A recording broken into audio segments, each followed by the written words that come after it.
Yep. There, is that okay, Demir? Hello. Okay. We're good to go.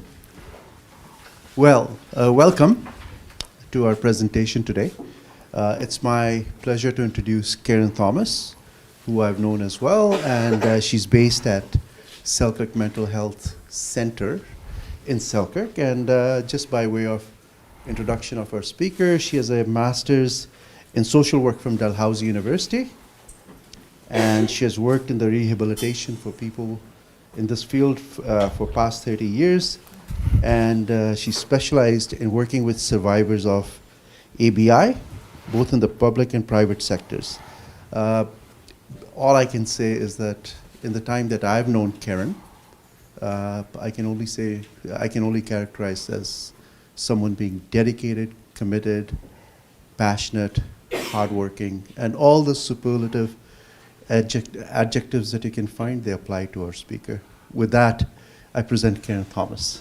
Thank you, Nathan. Thank you so much for coming, those of you who are present. Hello, how are you? I see some people that I recognize. This is wonderful. And hello to those of you in streaming land. I've never done a live webcast before, so I apologize if something isn't too clear, but I'll do my very best. So when I was asked to do this presentation, I had been harassing Reg Urbanowski to get involved with us. I even ran into him on a plane one time, and I said, we got to get together. So finally, just to sort of keep me settled, he said, why don't you come and do an Illuminate presentation about what you do out there? I said, that sounds like a great idea. So it's my pleasure to be here. I've been in the trenches for a long time, so I don't necessarily get involved in research, etc. But I've only got a few years left to retirement. I know I look young, but I only got a few years to go. And I want to take what we've learned in the last 20 years at least and try to start working with a network. So my ulterior motive is to develop community. And that's what my master's is actually in, community development. So today we're going to talk about a little introduction, history and experience at the Selkirk Mental Health Centre Acquired Brain Injury Program. The 3 R's, not reading, writing, arithmetic. And now what? Okay. I'd also like to thank Carmen, who's my social work partner in Selkirk, for clicking. So a lot of people don't know about our program. It is, in fact, some of our OTs that work there say they never even heard about us when they were in school. We've been open for 11 years, actually, started taking new admissions 10 years ago. Our target is moderate to severe acquired brain injury, a population that has traditionally languished in hospital for a very long time or gone straight to personal care homes as young people. Everybody disagrees with that strategy. You may live for 40 more years. It's very, very discouraging for those folks. So this program was modeled after the Halford Johnson program in Ponoka, Alberta. And the length of stay, our average length of stay is a year. So is theirs, actually. We have a 20-bed inpatient unit in this Tyndall building, and I encourage you all to come visit us. And we have a 5-bed transitional residence. And the manager of our transitional residence is actually here today, which I really appreciate. And another one of our OTs, Nicole, that's Lindsay and Nicole, and they're going to be available to ask questions at the end of this. Thank you so much for coming. Okay. So I'm a social worker, but I've worked in hospital rehab for a long time. In 2008, when we first opened, I was told by a mother, I know why they wish you good luck when you leave the rehab hospital, because that's all there is. At the end of today's presentation, I'd like to let you know that there is some other things, but she was kind of right, and those services haven't really changed enough. Okay. So the good news is the majority of acquired brain injuries are mild. That is often there's different estimates between 75% to 90% are mild. Glasgow Coma scale, 14-15, definitely have effects from that, but it doesn't necessarily mean that you can't go back to work. It doesn't necessarily mean that you can never go home. It doesn't necessarily mean that you'll have profound impacts on your life. So that's the good news. The other good news is a variety of short-term inpatient rehab programs, and many of you are familiar with those. Excellent programs at Riverview and at the Post-Acute Neurosurgery Unit. There's some various regional rehabilitation, non-specific programs, Beausejour, Rivers, Brandon, throughout the province. Not necessarily specifically for brain injury, but out there. And our program was set up in 2008. So what have we learned? Moderate and severe brain injuries, Glasgow Coma scale between 3 and 12, profoundly affect individuals and their families. I don't have to tell you this. Everyone who is watching this is here because they know that already. And there are no regularly publicly funded programs in Manitoba for this population that will last lifelong. And again, everyone knows that. There's a few smatterings of things throughout. Sometimes you can wedge in something somewhere if you kick and fuss enough, but generally there's no regularly publicly funded program, and there is, to my knowledge, no provincial strategy. So who do we serve? Ages 18 to 64, non-progressive conditions. So primarily we look at today, I'm Karen 1.0, something happens. Tomorrow, I'm Karen 2.0. And my task now is to try and regain what I had and move forward with what I've got. Injuries acquired as adults, of course. And we've had to, classification of brain injury is tough. So we followed the Halvard Johnson article by Sean Gray, who was the director. He did an article in 2000, I don't have any more recent stuff than that, where he divided it, the same as the literature, into traumatic and non-traumatic. But for the purposes of rehabilitation, we then further subdivide our non-traumatic into vascular and anoxia and toxic exposure, and we'll talk a minute about that later. And the other one is they need more time. Riverview has a length of stay target of 49 days because they are moving people through quickly. And everyone knows what the problem is in healthcare right now. We've got to keep moving. So they often discharge to us. We also receive discharges from across the province. Somebody's at Health Sciences, goes out to Dauphin, and then sent back to us when we have an open bed. So those paths of referral are not clear. They're not organized, and sometimes people miss valuable rehabilitation time. So we would like you to all know that we exist. Tell your friends. Make certain that people get access for the services that we have. All right, quick note on traumatic brain injury. At Halvard Johnson, they had 60% trauma. We only have 29% trauma. Anybody know why that is? Less guns, good guess.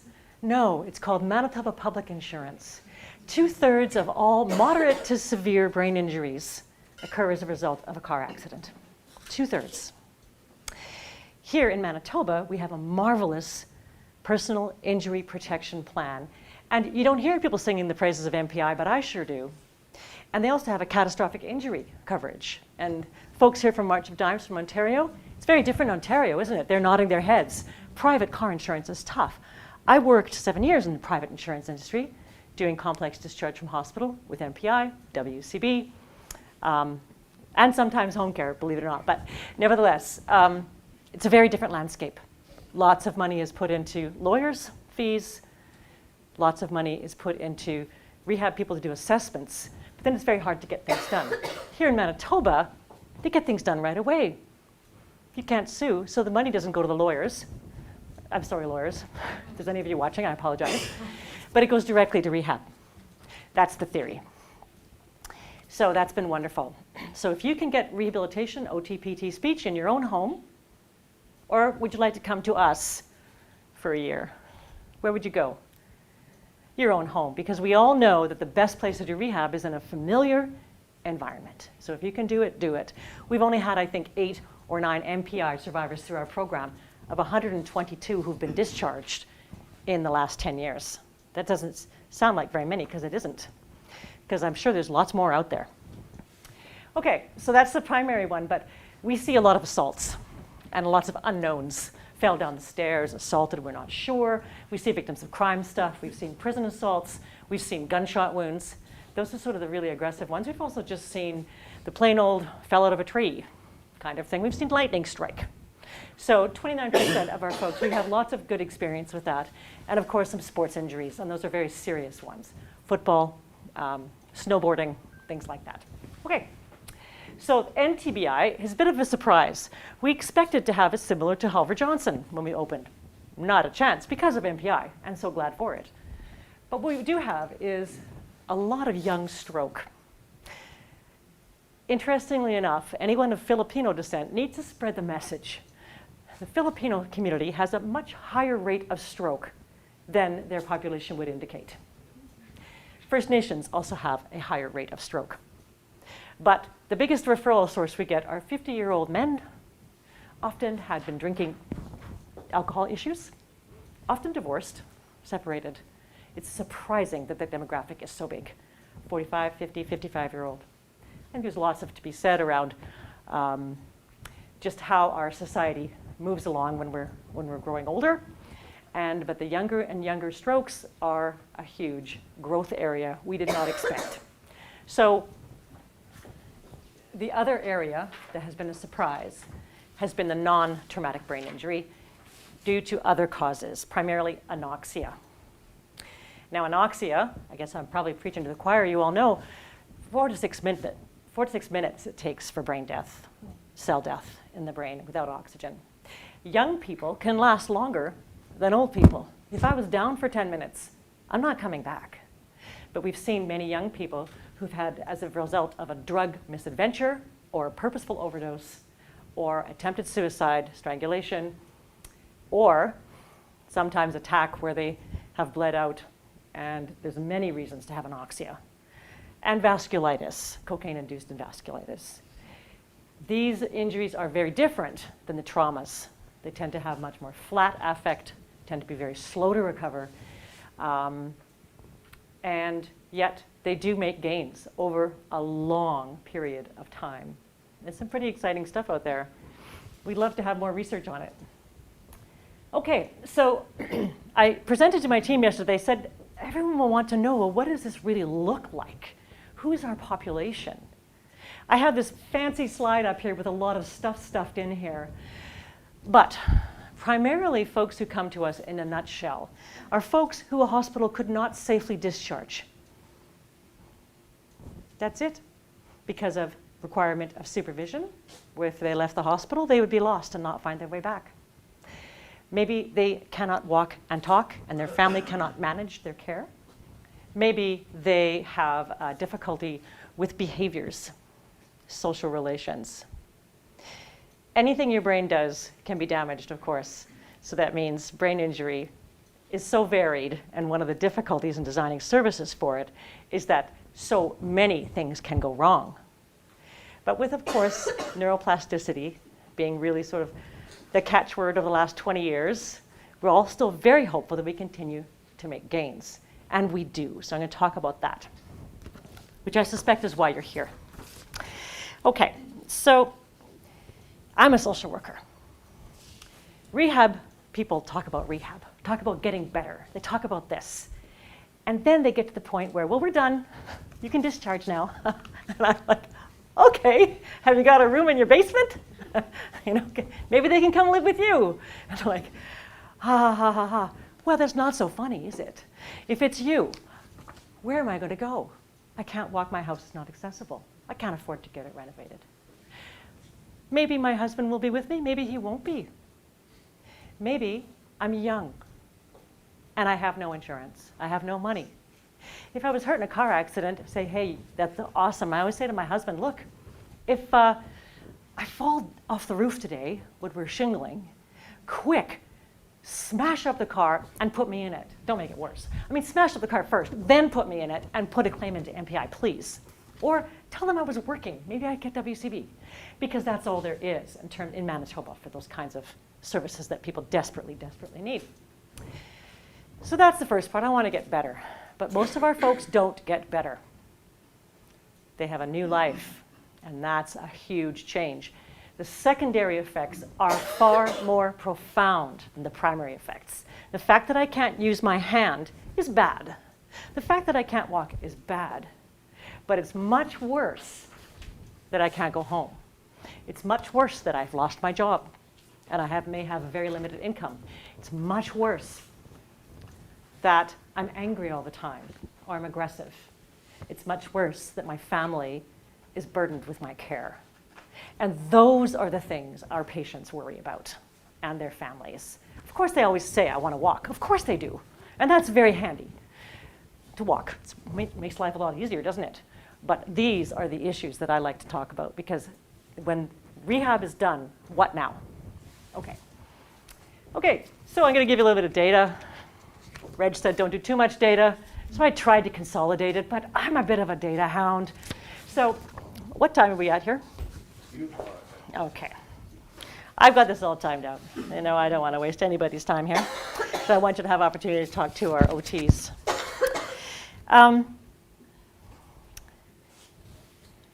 Our history and experience to date.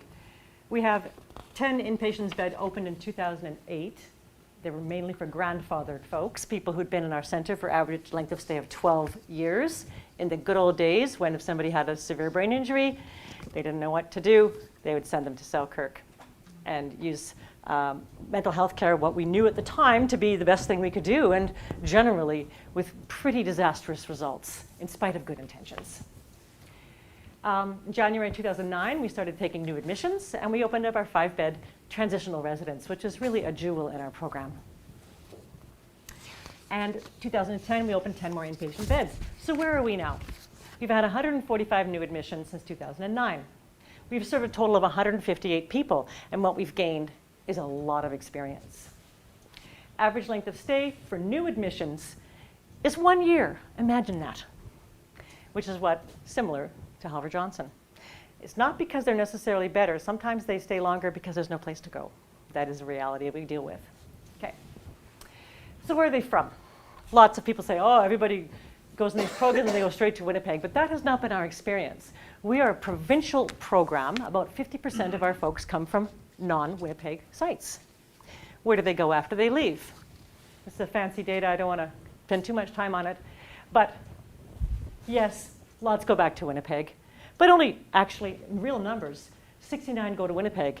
65 came from Winnipeg, so it's not a huge surprise. It's not surprising to people who think often the other way around. Many folks actually want to go home. So our target is to get people home because that's where they want to be. If you're from St. Pierre, you want to go to St. Pierre. If you're from Thompson, you want to go to Thompson because family is the most important thing. I'd say 100% of the time. If people don't have family, it's really tough. But the majority of our folks do have some family. We work very hard to keep them engaged. Okay. This is a bunch of numbers. Not everybody likes numbers. But the key here is the age. Right here. You already know we have less TBI than we expected. These are significantly impaired individuals. Average age at admission is 38.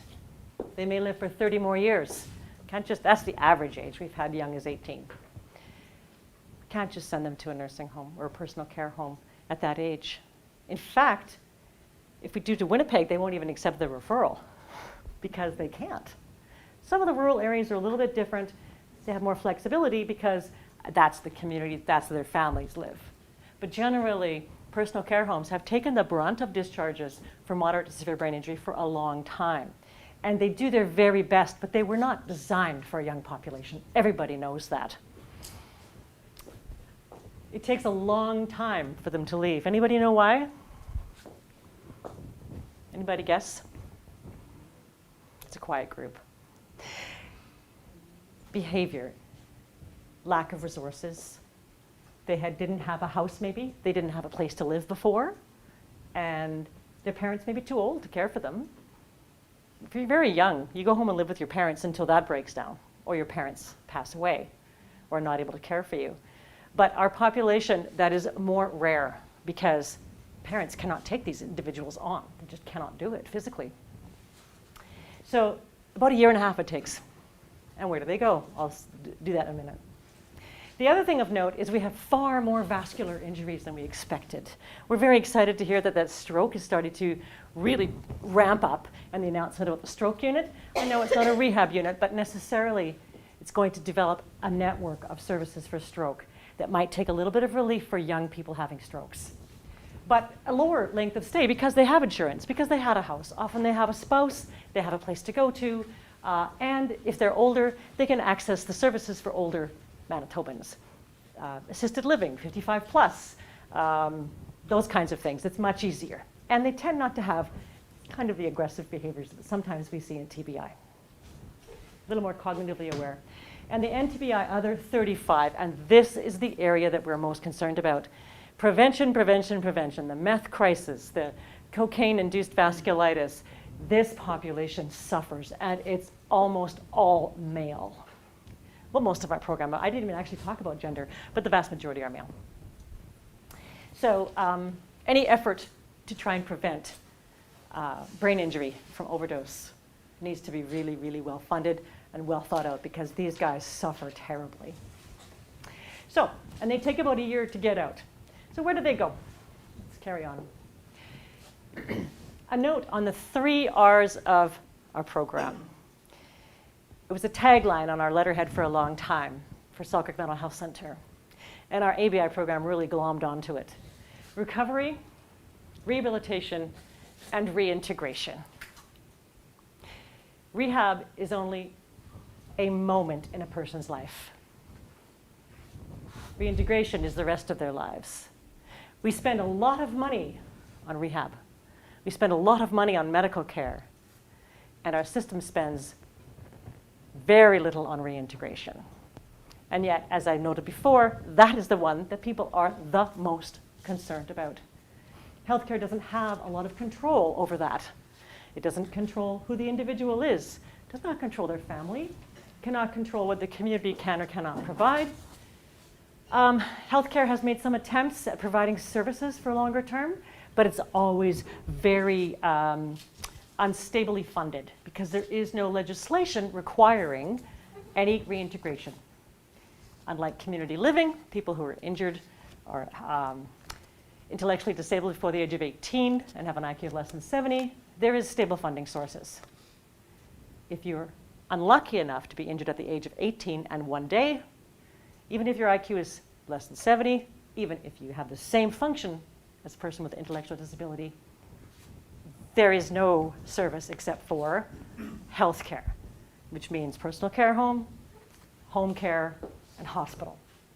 Outpatient rehab, we know we struggle with that too. So the system is a huge question mark, and it's inconsistently applied across the province. And I know that with our new efforts in health, we're trying to make things accessible and universal and consistent. It's a big job. The only really good news is with moderate to severe brain injury, it's a small N. And we have lots of experience. We know lots of people involved in this because it takes a lot more than just one little program to help people with these injuries. And we have new partners. So I have just divided this recovery. There's lots of stuff around medicine, nursing, and they do some fantastic work in our program. And they're a big partner with our rehab, and they integrate back and forth. And then the reintegration, of course, that social works thing, just get them out of here, it doesn't matter where they go. Nobody ever says that to me where I work, thank goodness. But I certainly have been the recipient of those comments, as I'm sure you all have, with the harried charge nurse who goes, I have 6 people in the hallway waiting. It doesn't matter to me where they go, just go. It's a crisis in our system. So, next. Rehabilitation results that we have. And this is the stuff that you guys study, which is really awesome. And if you look at this, I just recently picked this up at the library, at the bookstore, because there was an article by a guy I wanted to read.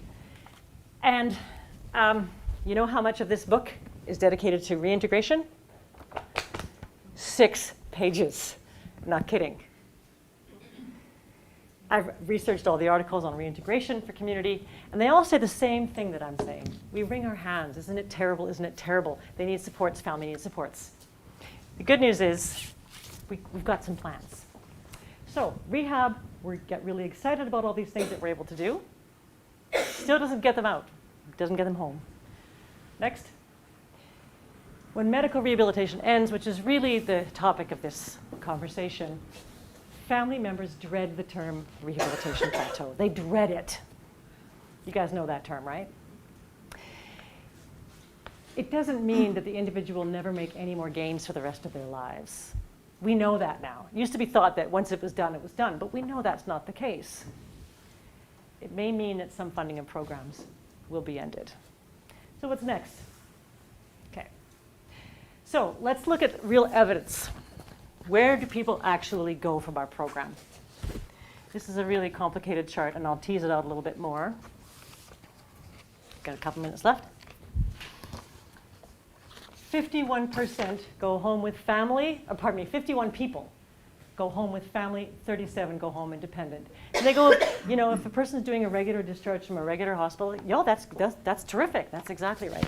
But every single one of these is complicated and takes an enormous amount of effort and teamwork, which we do between our nursing rehab family. We do training, families come in, we work with home care, we work with all the discharge sites to try and make it as successful as possible.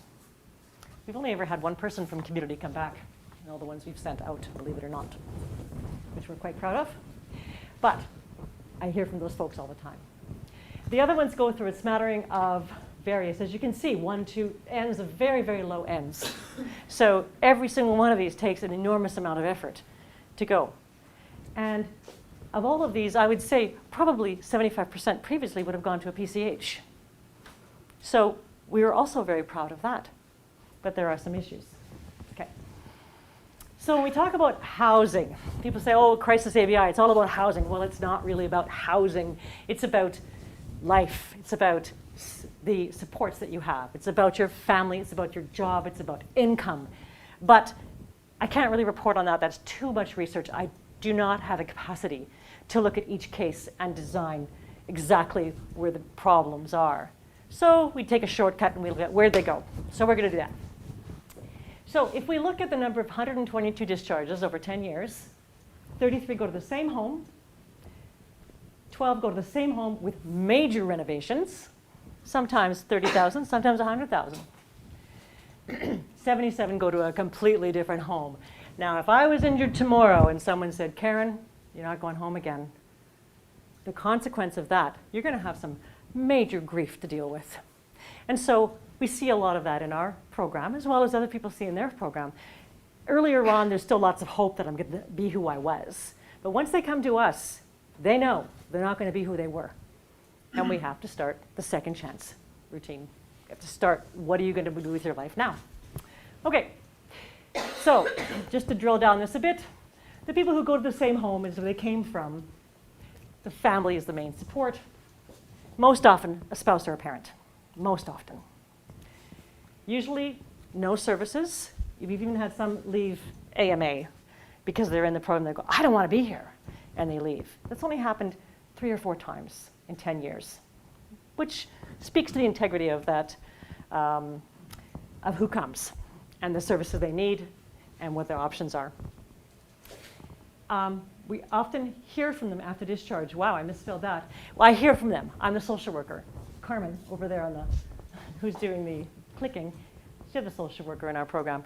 We hear from our discharge clients all the time. They say, where do I go? Who do I call? What can I do? I've been, I need help with any myriad of things that might occur. And we de facto become a resource referral agency. It's not really our mandate, but we do. 12 of them went to the same home with renovations. And everybody goes, well, isn't there a public program that will help pay for that? There used to be, but you had it, your home couldn't be worth more than $120,000. And your income had to be less than $60,000 combined family income. So I had 2 people eligible for that program in 10 years. Maximum of $16,000. So it's not that easy to get, and now that program has been closed. So if you're under victims of crime or NPI, that is very helpful for renovations. Private disability benefits, you can get that, but you have to appeal the heck out of it because their first answer will always be no. For any of the social workers out there, appeal, appeal, appeal. Do it every time. You'll win, but you have to be, it might take 8 months to get the money. That takes a long time. Most hospitals can't keep somebody for 8 months just because they can't get money to renovate their house. Community fundraising and charity we've used. And people, of course, use personal money. That takes time. Sometimes renovations take up to 6 months to a year, depending on the need. Okay, new home and community. This is the population that the mother said, I know why they wish you luck after you leave the hospital, because that's all there is. So, if my son was injured tomorrow, I would take him home. He's only 24. What services would I have? Home care. That's it. That's all. And home care has done yeoman's duty trying to provide those services. And community therapy services will come in and do an assessment and then make recommendations. But that system was not designed for this population. So when a home care case coordinator, which I was for a year, gets a brain injury situation across their desk, they're like, oh boy, this one's going to take me 50% of my caseload time. I see somebody nodding out there. I think the home care folks will recognize that's the truth. They see us coming. Hi, my name's Karen. They're going, oh, great. She's phoning. Wow. But at the same time, we've developed networks for some home care case coordinators that are pretty phenomenal people out there. And they care a lot, but they struggle. So some go to a wheelchair accessible apartment. That takes time to find. We have a very shortage of that. Some go to private apartments. Some go to Manitoba housing. Right now, we have a 2-year wait list sometimes, 1 year, 2 years to get into Manitoba housing. And remember, your income's affected. So maybe that's all you can afford. And the other area is assisted living. There's some assisted living programs that have accepted our folks, if they have the money, who are under age 55. And we've had 3 successfully go to assisted living. It's actually pretty good. I wish they had more assisted living options for people who are younger. So, half of all of these folks have home care, a handful have mental health, proctor services under, because they are not competent to manage their affairs, an order of supervision, committeeship's been done, so they get some mental health. But again, it's a smattering, and it's not really the mental health workers. When I phone them, they go, oh, hi. Hi, Karen. Yeah, I thought you were going to call about that one. Oh. But they do their very best. And they often will say, I don't know anything about brain injury. It's not an Axis 1 diagnosis. It's not what they do. But they try anyway. And of course, rehabilitation is often very isolated. Rehabilitation is finished. That's what that means. And people are very often isolated in their own homes. Sometimes they pass away. No one there. Sometimes families despair and call their MLA in desperation. It's a really difficult time. Okay. Specialty programs. This is the one that I would say the majority of people who come to our program will say, well, I'd like him to go to a group home. Like, okay. And so all our team are laughing a bit because they know, they say, don't tell Karen you're going to send him to a group home, because there aren't any group homes funded for people with brain injury in this province. There is one group home that NPI set up in Brandon, which is wonderful. In fact, it kind of started with us. I was kicking up a fuss. We had 3 people who needed a place to live. All their placements broke down. They had funding, but they couldn't go there. We all went out to Brandon en masse, met the adjuster, the case manager from NPI, and a wonderful OT from Block Building Therapies, and we looked at options. Nobody could afford to buy a wheelchair accessible house that was there. Nobody could afford to run it. The money was there, but couldn't put it together. So in stepped NPI, who said we're going to do a pilot project, and they built a 4-bed home in Brandon, state of the art. There's 4 very injured individuals living there still, 6 years later. It took us 4 years to get there. One of our first admissions is there. And it is a wonderful program and a terrific model. Of course, it's expensive. And they were all like very young. No way could they go to a nursing home or personal care home, pardon me. Okay, and Transitional Living Center, many of you know about that. 3 people live there, have been discharged there from our program. They have many more. It's run by a man named Gord Soanes, and he was my mentor for a number of years in the private sector at Neuro Recovery Services. There is nobody in this province who knows more about residential and community reintegration supports than Gord Soanes. Nobody. And any task force or group that is going to look at options needs to include that program. But they work in another world. They work in the private sector.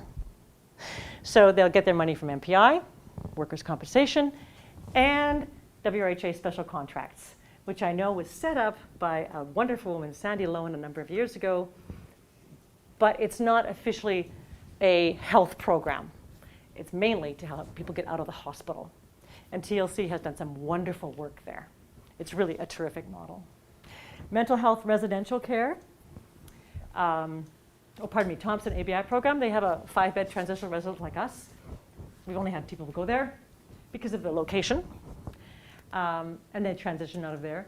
Mental health res care. A lot of folks think that people with brain injury will go to res care, to mental health services. We've had 1, and only because he was under the public trustee. They do not have an Access 1 diagnosis. They cannot get access unless they're under a committeeship. And supportive housing. We've had 1 person get to supportive housing. It's sort of a niche market, a young man in supportive housing at Heritage House, Fred Douglas. Excellent program, actually, but he's quite a bit younger than everyone there. It's working okay. Okay, next. Long-term care. There's an assumption that everyone who comes to us is going to end up in long-term care, and there is some truth to the need for long-term care options. Actually, Marguerite has really been a major partner for us, and they've done, they have a young person's unit. The wait list is 2 years. We have a few people on their wait list. We've had 4 go there, and it works pretty well. They have a 9-bed ABI unit that they set up. Again, it was set up, I think, out of desperation. The staff there do their very best in a sort of a kind of a hallway area. They have rooms off to the side, very caring folks, but they take on folks with very significant disabilities, often have been in personal care homes for a long time, with lots of aggression. And we do lots of work with them, trying to partner, try and help them out. They help us out. We work really closely together, but it's not ideal, and everyone in the field knows that. We'd like to see more space and more young people's activities, et cetera. Then, of course, we've had 11 go to personal care homes, and the main purpose is to get them close to home. Okay. We had 5 go back to hospital. Brandon is actually a marvelous, the Prairie Mountain area does tend to send and take back. They work very hard to do that. And so sometimes it's difficult to place all the way from here. And 4 have done that. And 1 just got too sick and had to go back to hospital. So that's our data. So where do we go? Services in the community. These are all the different services. So when they say there's nothing but luck, that's not actually entirely true. Can everybody read that okay? Can you people in webcast land read that okay? Let you read about that for a second.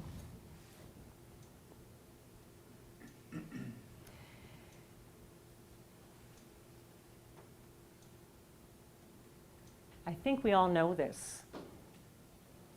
Home care carries the burden, the bulk of the people who went home.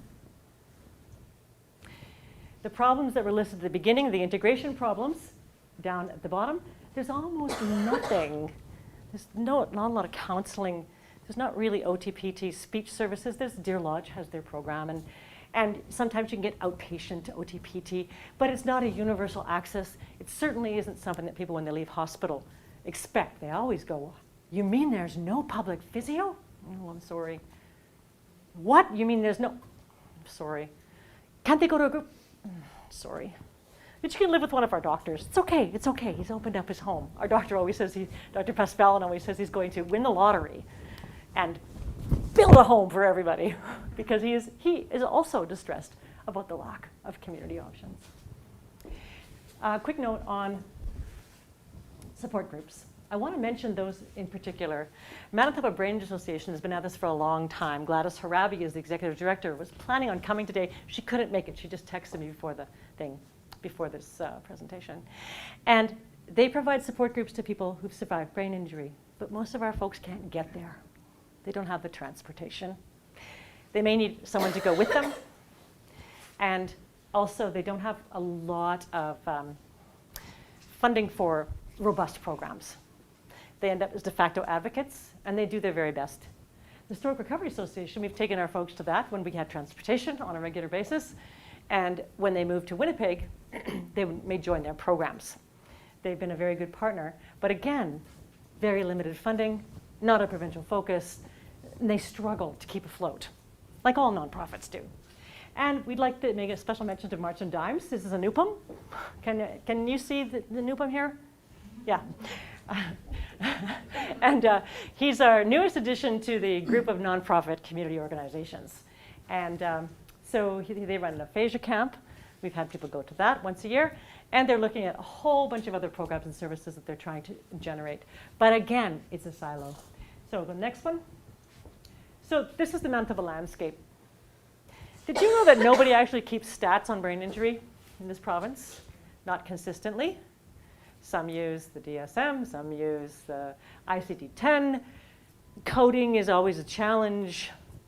I called Sue Vochuk from long-term care a couple of years ago, and I said, hey, Sue, you got any data on this? And she said, are you kidding me? We don't have time to get data on this because it is so complex. So we'd like to start that process by using the simple definitions that are used in PANOCA, the TBI, NTBI, moderate, mild, moderate, and severe, and start a universal communication with other inpatient rehab.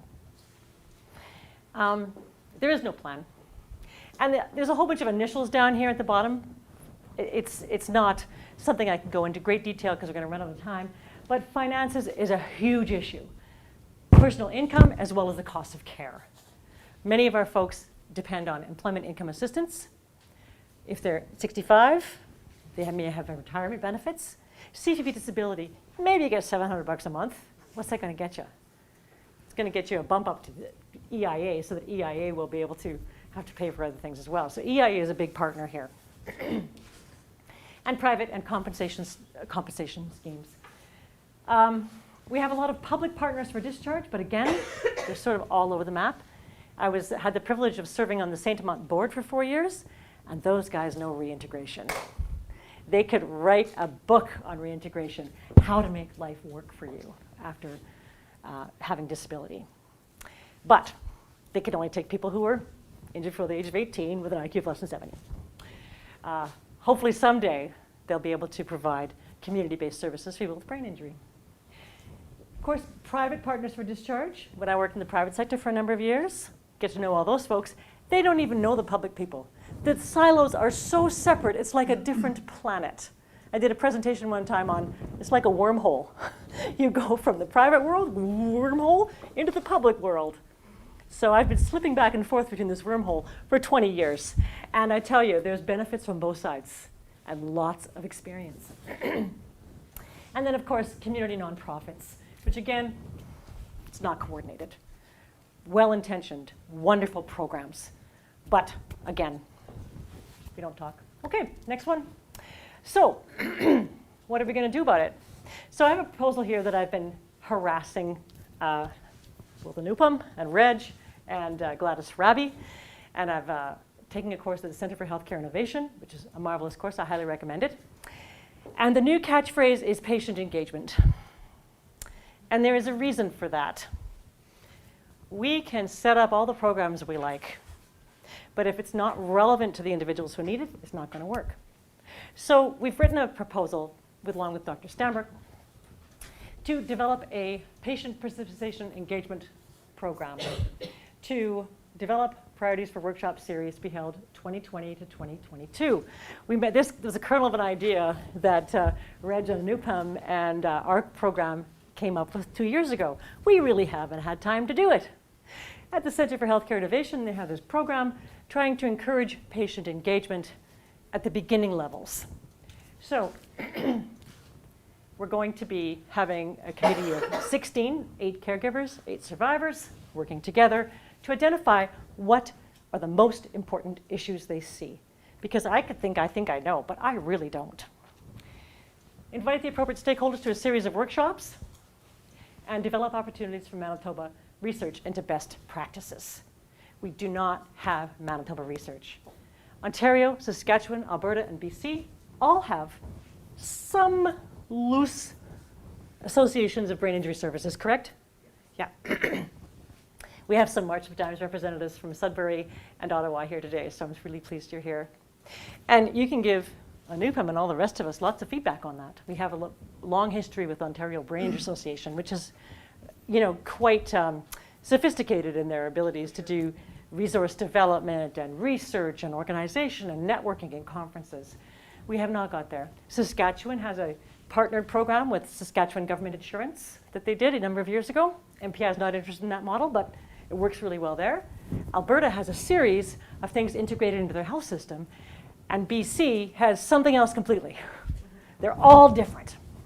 So I would challenge everyone in the field to look at how can we take best practices from across the country. We have an opportunity for change. So the action is come visit us. Get involved with the partners, the community partners, the inpatient rehabs. Try and find out what's going on. We want to look to survivors and families for answers and do local Manitoba research because we are different. We'd like to do an environmental scan from other provinces and develop interagency networks. And this is the beginning. That was my hidden agenda. And I just want to make an announcement. One of the people who was heavily involved in doing role mapping or identity remapping after brain injury was a guy named Mark Ivslaker. And if you've never seen it's hard to spell his name. I'm not even sure how to say it. I think it's Yvlisaker. I think he's out of England. He's passed away, unfortunately. Did some excellent work on surviving after brain injury and redoing your identity, which is what is needed. Tim Feeney worked with him as well for a long time and is the champion behind positive behavioral intervention strategies. They're coming in April, putting on a workshop that Nicole Beauchesne is running out of block building therapies at Victoria Inn. I'll send that information to you once I get the pamphlet. Reg, maybe you can distribute it. I highly recommend it. There is some swearing because in reality, people often have lots of language issues after brain injury.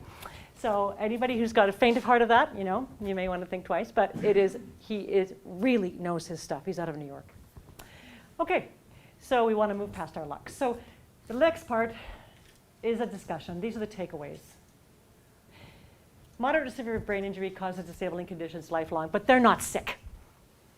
Which then prompts the healthcare system to say, why are they in the hospital? That's a good question. Remember the 3 R's. Hopefully in 30 years, after I'm way out of it, this book will be a little bit on rehab and a lot on reintegration. Community living, organizations like Saint Amant, they really know what they're doing. We need to build on their capacity. Families and communities are still the main go-to, especially rural and on reserve. I'd like to mention that I've done quite a bit of work in First Nations, and there's a real move afoot to try and start to repatriate. Started with Jordan's Principle. Now there's lots of stuff in the news about it, and I've had the privilege of being to some of the reserves around trying to reintegrate people with brain injury to reserve. They want to, and they provide family support like nobody's business, but they really have almost nothing formal. Home care, main support agency, but was not designed for it. And there's many different services, but very limited coordination. So no one keeps numbers. Shared health is on the horizon. We're told we're going to be part of it. We don't know when. Of course, everyone's in transition. This is the opportunity to make those changes. So I'd like to introduce you to Lindsay and Nicole. Would you mind coming up? Oh.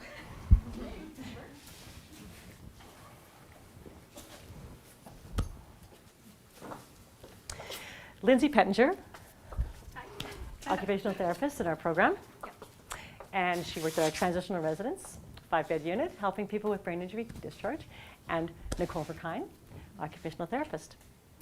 So I'd like to ask, do people have some questions that's prompted from this discussion or questions about role of OT? Yes. Curious about the out-of-province discharges. Pardon me? You noted that there was out-of-province discharges? Yes. Yes, there was. Yes, I certainly can. 2 individuals went to BC because of family. Okay. That was complicated because you have to have 3 months. They have to be there 3 months before they get medical services. It's very complex. One went to Alberta. I actually got them on the plane and took them myself with the family. And 2 gone to Ontario. Okay. Yeah, and 1 to Nunavut. Pardon me? They go in Ontario. One's gone to Kingston, and one's gone to, he came from Northern Ontario. Ontario. Yeah. So Come on up. He came from reserve and he returned back to reserve. But he was in acute I might need a care microphone. at HSC, and so essentially what happened is he basically triaged over to us, but he discharged home to Lake Ontario. So, Bisno, that's Yep. brain injury program in Thanks, Anita. they were very helpful to us when we were discharging him that. Yeah, and the person went to Kingston because they have services. So he went to the Kingston Hospital? Is that where he went? No, the town. His Oh, family, the the family moved back there. They were originally from there from years ago, but they moved there because they have services in Kingston. Oh, okay. Yeah. Perfect. Thank you. Uh-huh. Other questions? Yep. So, well, this is very validating because as someone who has tried, sorry. Thank you very much. It's very validating, all of this, as an occupational therapist who spent the last 30 years trying to find placement for clients with brain injury, both from hospital and now from community. So, of course, my self-serving question as a community-based OT right now is, do you take, like the program that you have, do you take referrals from community or people coming just from hospitals? That's the first part of the question. That's a really good question. Our referral system is a little bit serendipitous. But yes, we've had people who refer. Definitely. And then my second question, I just have one other question. I'm just wondering about the model that the OTs do use there, and I know I'm focused on the rehab, sorry, but I'm curious, are you like using a cognitive rehab model? Like, are you trying to, is it intense? Because there's no cognitive rehab treatment available that I'm aware of where someone can go and get the level of feedback they need to improve awareness. So is that actually something that your program is doing? You want to answer? Who wants it? What's that? Have to use a mic for the webcast feed.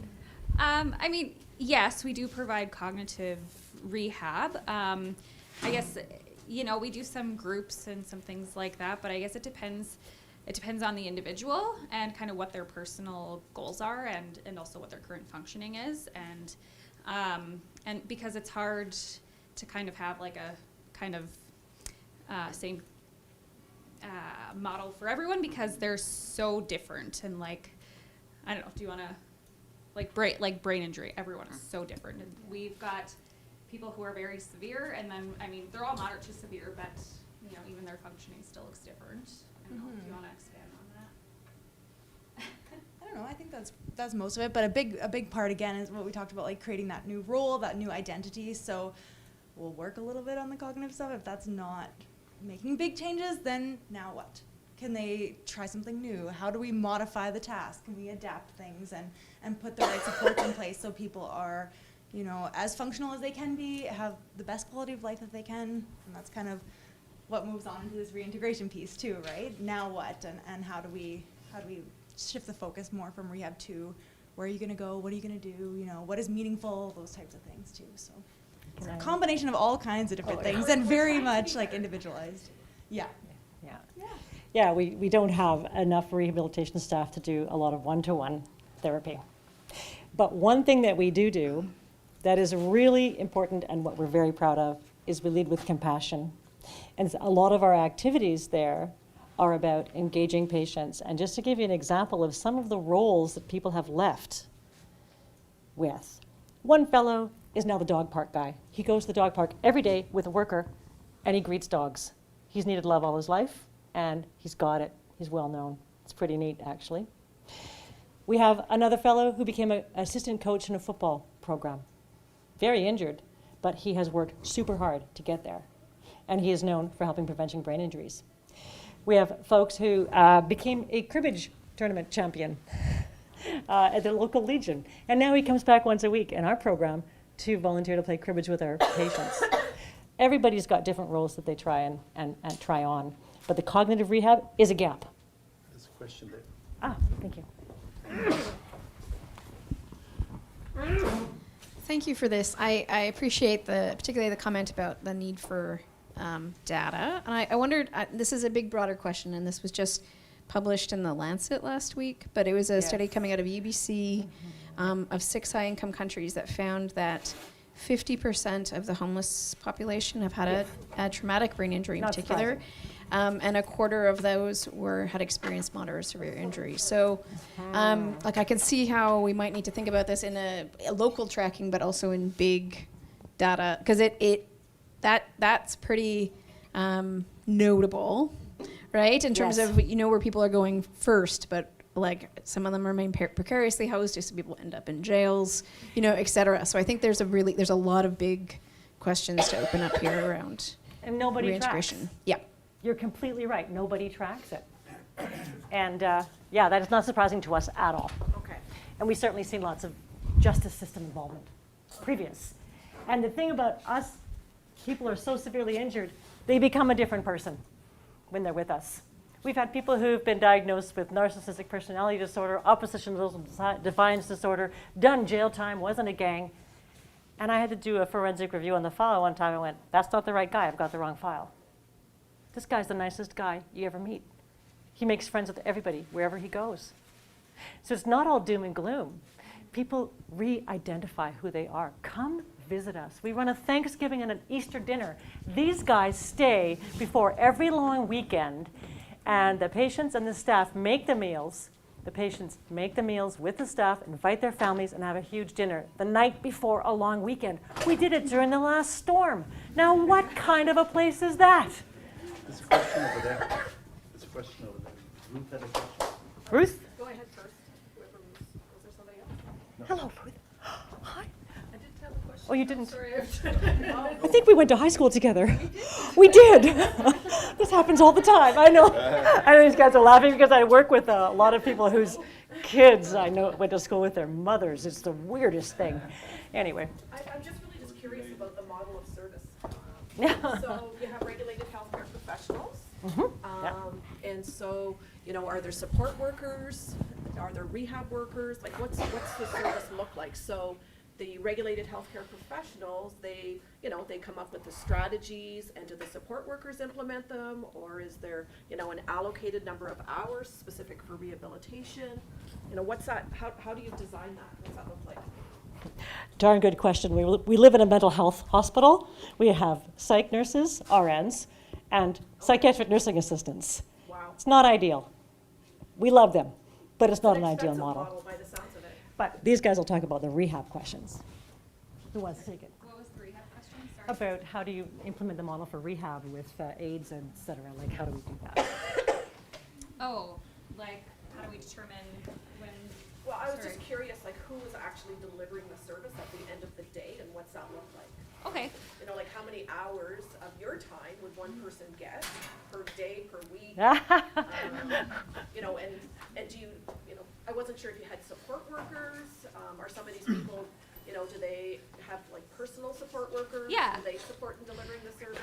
So we do a lot of work with the like we call them patient areas, and so with the nurses and the psychiatric nursing assistants, because basically we'll go in and do the assessments, and we kind of give our recommendations in terms of like they're more like ADLs and that sort of thing.